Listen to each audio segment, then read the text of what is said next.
Is Nick Fury too old? Is he all washed up?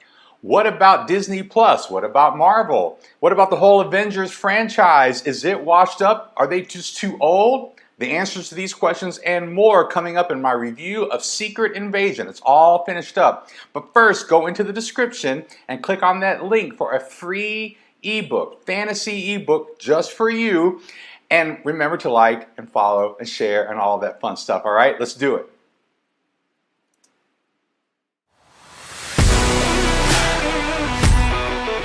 Welcome back to Great Stories Change the World. This is the YouTube channel where a fantasy science fiction author, that's me, goes over movies, TV shows, books, and all sorts of media and talks about what makes a great story. I do reviews and I talk about recommendations, and I would love for you guys to give me some input as I go over Secret Invasion, because Marvel has changed the game, and we all know by now that Marvel changed the game. But here's the problem with changing the game: you've got to keep up your game.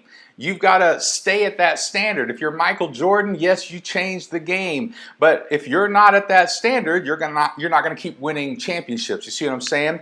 And so as Marvel has tried to adapt into the streaming world, and it tried to do it first with Netflix and now, of course, with Disney Plus. As Marvel is sort of transitioning into this streaming world where there's TV shows, there's comic books, obviously, as a lot of the source material, and there's movies. And how have they done so? How have they transitioned? They had a great strategy leading up to the Infinity War and Endgame, and man, they just made billions of dollars off of this stuff. But what about now? Well, we're going to go over Secret Invasion, and I know I've been kind of hard on some of these Disney Plus Marvel shows, so we're going to get into it, all right? So, first of all, this show, this streaming series, is about 6 episodes, and it focuses on Nick Fury. Nick Fury has kind of been gone, and really he hasn't been around in the movies. After Endgame, he's kind of been persona non grata, like he's just not around. Invisible, they're not really including him in any sort of idea about the Avengers and what that's going to look like.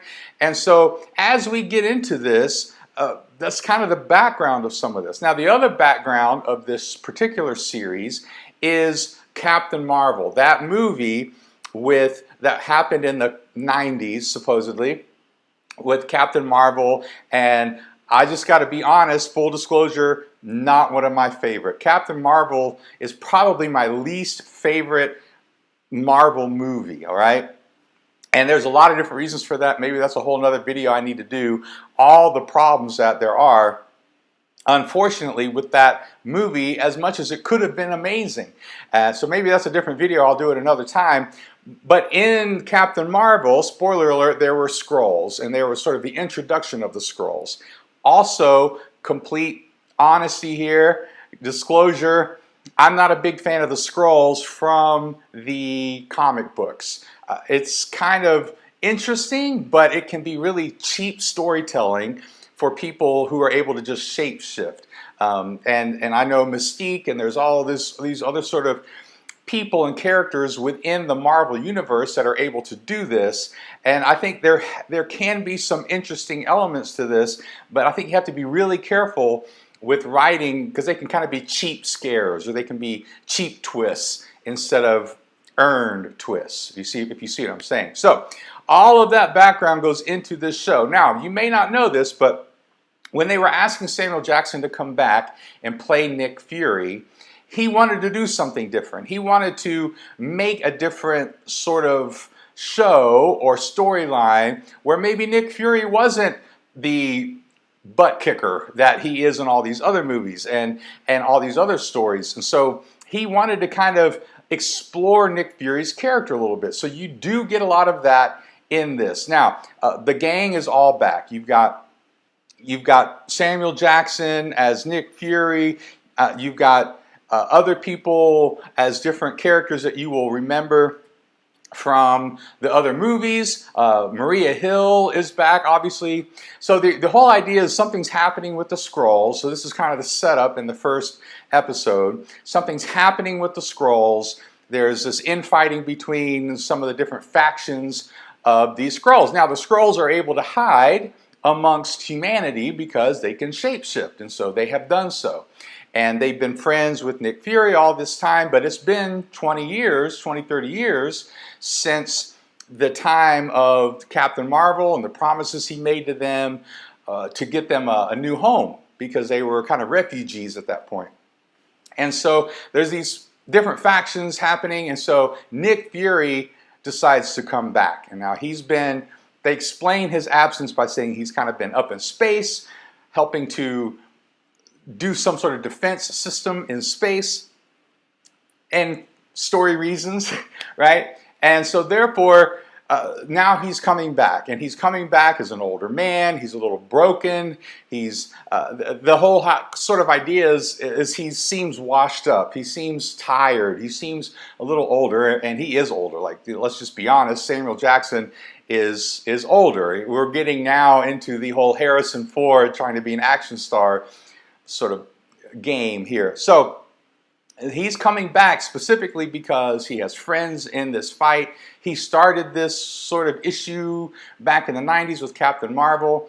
And as usual, they have to explain away why the Avengers aren't coming into play. Now, they talk about the Avengers and these guys, but they have to explain why we're not going to see any of the Avengers in this movie. And this is one of my problems with sort of these big properties and franchises, as they have all these different movies and all these different shows. It becomes a little convoluted to talk about why they just don't all come together. Why don't you just call Superman for DC, right? Every time there's a big problem, why don't you just call Superman? Well, they don't. Why not? Well, they got to come up with a reason why, or whatever the thing might be. Batman is easy, right? Because Batman's just Batman. He's going to handle it. And so you can do this, but again, they have to kind of come up with a reason why he's not calling the Avengers.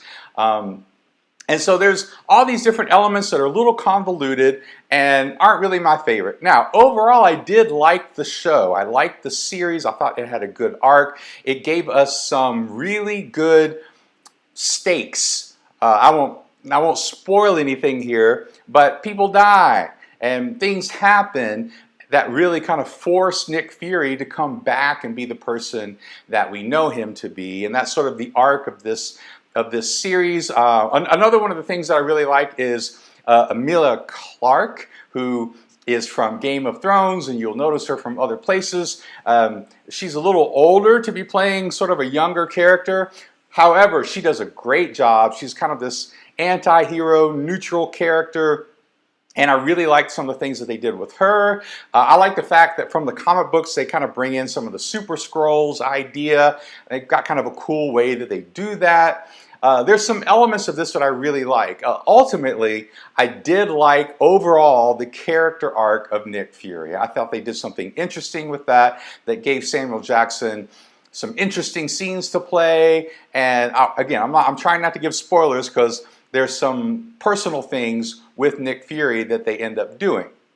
So all of that to say is I think it's good. I actually think it's a good series. It's entertaining. There's some decent action. There's some good interplay with some of the characters.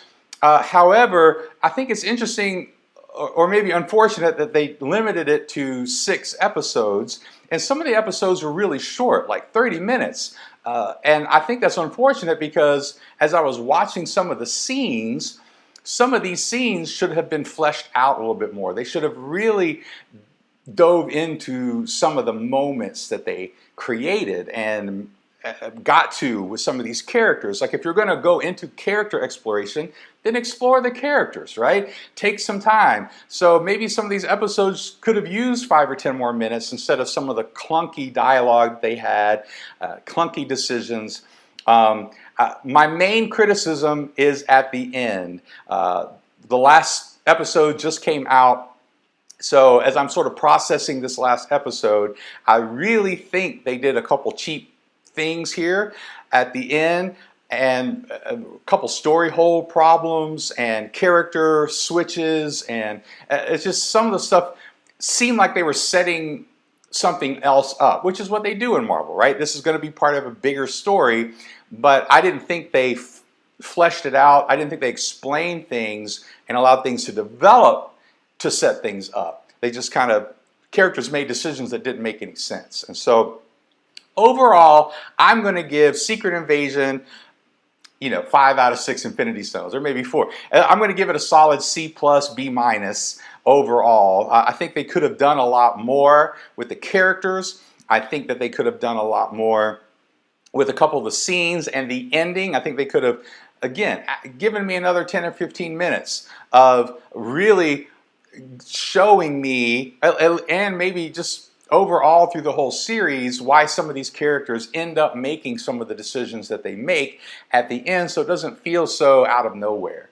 And these are the kind of things that we need to think about as writers, as authors, that I think about when I'm writing a short story, or I'm writing a book, or whatever I might be writing, or maybe a screenplay. I'm starting to do some screenplays too.